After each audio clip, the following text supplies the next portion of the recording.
અમે સંતુષ્ટ છીએ જે પેનલ આપી એના માટે. પાર્ટીએ જે નિર્ણય લીધો એ શિરોમાન્ય છે. અમને કોઈ વાંધો નથી, પણ અમે જે લેટર આપ્યો હતો, અમે અગાઉ લેટર આપેલો જ છે કે અમે આ વખત ચૂંટણી લડતા નથી. એનું કારણ એક જ હતું કે અમારા યુવા ઉમેદવાર જે કમલેશભાઈ કોઠીવાર છે એને આપવાની વાત હતી કે યુવા ઉમેદવારને તક આપો. અમે 2 વખત લડ્યા, આ વખત કમલેશભાઈને તક આપો. તો કમલેશભાઈને મોકલી દીધા 12 નંબર વોર્ડમાં. અને તમે જાણો છો કે અમારું કામ જે રીતે તમે અમને હાઇલાઇટ કર્યા હતા, તમારી હાજરીમાં જ અમારા બધા કામ, જે વખત હું કોર્પોરેટર હતી ત્યારે જે રીતના મારા કામ હતા એ તમે બધા પણ જાણો છો.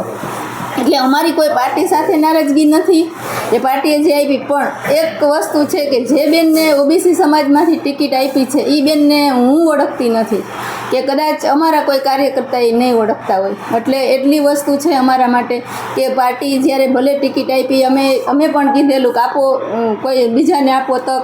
પણ એક વસ્તુ પાર્ટીએ કરવી જોઈએ કે જ્યારે એને આ લોકોએ ડિસિઝન લીધું ત્યારે એ લોકોએ અમને સાથે રાખવા જોઈએ. પેનલ બનાવી ત્યારે અમને સાથે રાખવા જોઈએ કે આપણા વોર્ડમાંથી 13 નંબર વોર્ડમાંથી તમારા બદલે બીજા કોઈને ટિકિટ આપવાની છે તો આપણે કોને આપી શકીએ, આપણા વોર્ડની અંદર આ કોણ મજબૂત ઉમેદવાર કહેવાય. એટલે આ વસ્તુ પાર્ટીએ કરવી જોઈએ. એટલે આ બેન જે આવ્યા છે એ બેનને અમે કોઈ ઓળખતા નથી. વાત અમારે કમલેશભાઈને દેવાની હતી, કમલેશભાઈને 12 નંબરમાં મોકલી દીધા, તો એ અમને પૂછવું જોઈએ. બેન, માનો છો કે કમલેશભાઈ છે એ જો અહીં ઉમેદવાર હોત તો ફાયદો થાત નવા બેનાઈ વચ્ચે, જેથી કોંગ્રેસને નુકસાન થશે? 100%. કમલેશભાઈ યુવા છે, પ્લસ છેલ્લા 25 વર્ષથી કોંગ્રેસ સાથે જોડાયેલો છે, NSUIથી જોડાયેલો છે. પોતે કોંગ્રેસમાં તો કોલેજમાં તો ત્યારથી જોડાયેલો છે NSUIથી. એટલે અને ખૂબ મહેનતું છે. એટલે ખૂબ ફાયદો થાત, સારો ફાયદો થાત પાર્ટીને, અને એ પોતાની સીટ લઈને પણ આવત. એવું અમારું ટિકિટ જે વેચાણી છે, જે આપી છે, એમાં શું લાગે છે? વેચાણી ના કહેવાય, પાર્ટીએ ડિસિઝન લીધું છે. કાર્યકર્તાને હા આપી, એ જે પાર્ટીને જે યોગ્ય લાગ્યું એ. બાકી તો જે શેર પ્રમુખને બધા ડિસિઝન લે એ બરાબર. અમને સંકલનમાં રાખીને કરવું જોઈએ, એટલી અમારી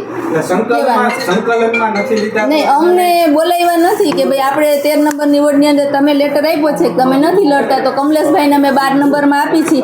તો તમારી દ્રષ્ટિએ આ વોર્ડની અંદર કોણ મજબૂત કહેવાય, કોને આપણે ટિકિટ આપવી જોઈએ, આપણે જીતવા માટે, પાર્ટીને આપણે સપોર્ટ કરવા માટે, કે આપણી સીટ આવે, વધારે આવે એના માટે. તો આ બેન મિસ્ત્રીના છે, પણ બેનનું મેં પણ ક્યારેય નામ નથી સાંભળ્યું. છેલ્લા 10 વર્ષથી તો હું પણ સક્રિય રીતે છું, તો એમાં મેં બેન ક્યારેય અમારા કાર્યક્રમમાં નથી આવ્યા કે નથી એમના હસબન્ડ આવ્યા. એટલે અમને એ એક થોડુંક છે કે પાર્ટી માટે નુકસાન ન થાય એના માટેની વાત છે. આ બેને એનું દુઃખ થાય છે કે પાર્ટીને નુકસાન જશે, એનું અમને દુઃખ છે, અમારું દુઃખ નથી. એ તો જો મતદારોએ નક્કી કરવાનું હોય. એ હું એમ ન કહું કે હું જીતીશ. હું ખુદ ગયા વખતે આવી હતી, બરાબર?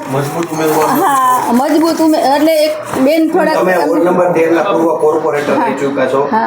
હવે વોર્ડ નંબર 13 માં બેનને જે જવાબદારી આપી છે, તમે એને જીતાડવા માટે કામ કરશો? ચોક્કસ કરશું.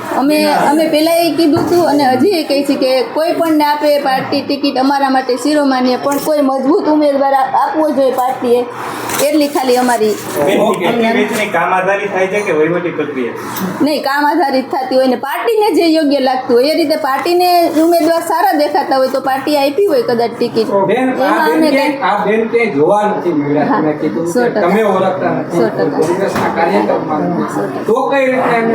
આમાં જો સમાજની દ્રષ્ટિએ આપી દીધી હોય કે મિસ્ત્રી સમાજનું મતદાન જાજુ હોય તો મિસ્ત્રી સમાજને આપી હોય. પણ મિસ્ત્રી સમાજમાં એવા બધા ઘણા છે કે અમને સંકલનમાં રાખ્યા હોત, અમને હારે રાખ્યા હોત કે મિસ્ત્રીના બેનને આપવી છે, તો અમે સજેસ્ટ કરત કે કોને અપાય ટિકિટ, કોને ન અપાય. કેટલા મતદારો છે મિસ્ત્રી સમાજના? મિસ્ત્રી સમાજના આશરે મતદાન તો હશે.